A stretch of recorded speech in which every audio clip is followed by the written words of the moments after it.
here we go. Question 1. Do you think the KBB sector is a viable option for young people at the start of their careers? Absolutely.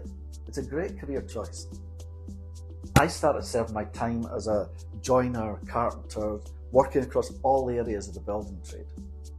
And ultimately, it was that home improvement side of things that drew me into installing kitchens and bathrooms. And very quickly, I discovered I had a love for working in people's homes and building those relationships with clients. And it was that personal connection that really made a difference for me. There were no big aha moments, but I was lucky enough to have some amazing mentors along my journey. Having someone who you can connect with, someone who builds your confidence and shows you just what's possible is so important. Actually, early on, I actually paused my own apprenticeship for a while until I found the right mentor, and that made all the difference.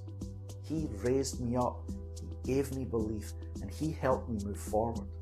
And I don't think there's enough of that happening these days. But with social media, well, there's a massive opportunity for young people to search and find those role models that they can watch and learn from, and to understand, just what the KBB industry is all about.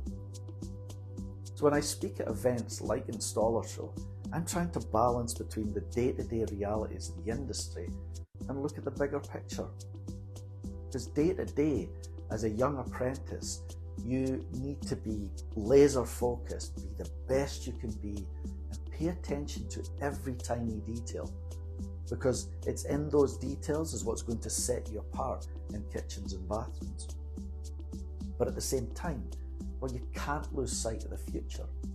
Every project you complete is going to be a stepping stone towards something bigger. And you have to dream big. If your dreams don't scare you, then you know what? They're not big enough. As a young person coming into the KBB industry, if you don't have some idea where you want to end up in the future, well, how on earth are you ever going to work out how to get there?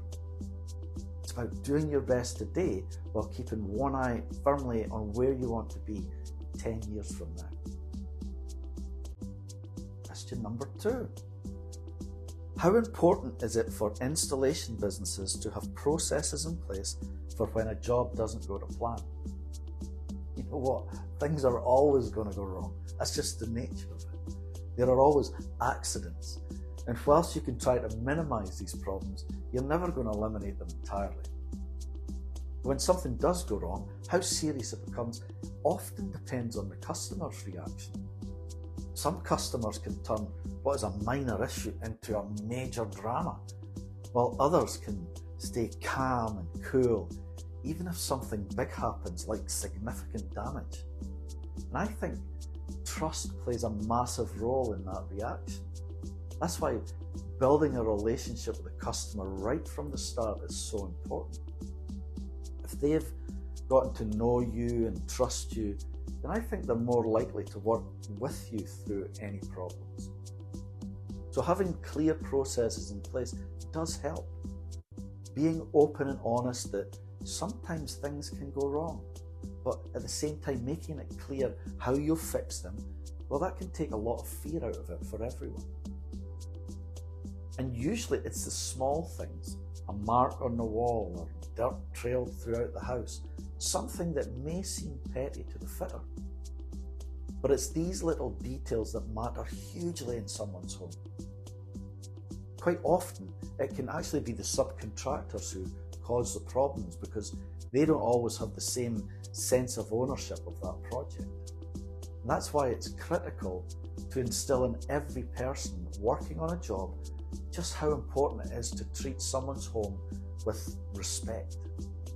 So good management and strong processes massively reduce incidents and can keep a project on track. The better you are at controlling the small things, the better the overall experience is going to be for the customer. Okay, here we go. Third and final question. What are you most looking forward to seeing and doing at this year's show? Well, as always, I'm extremely excited about travelling from Vancouver, BC to the UK and having an opportunity to spend time and catching up with all my colleagues and the connections I've made over the years.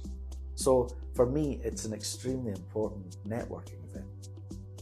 Speaking at the show is always a big highlight, and after what is nearly 40 years in this industry, I still love sharing what I've learned and having the chance to help others build their own journeys. As Managing Director of SENSTEC USA, I'm especially looking forward to seeing and being part of the SENSTEC and Classic Marble stand. And I encourage everyone to please come along and learn about our patented anti-slip technology and check out some of the surprises that we have planned. Seeing the SENSTEC anti-slip shower tray showcased in the house will also be amazing, and I honestly cannot wait.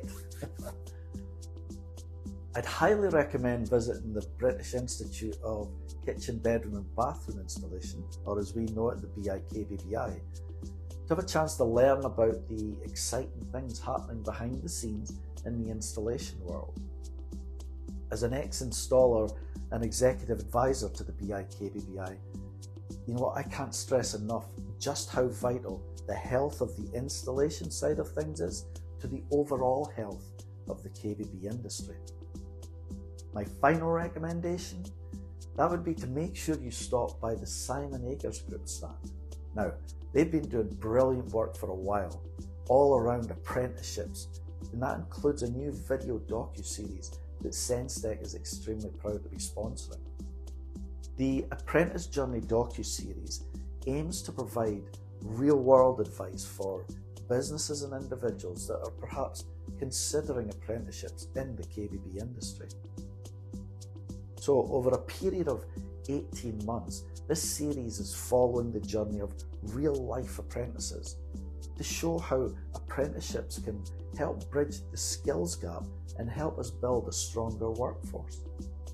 So if it's your first time visiting the InstallerSHOW, my advice would be, don't try to cram everything in. Just pick 2 or 3 areas that you're most interested in and choose a few talks that you really want to hear, obviously including mine, and then leave space just to explore. It's a big show and you'll get far more out of it by focusing rather than rushing. I look forward to seeing you there.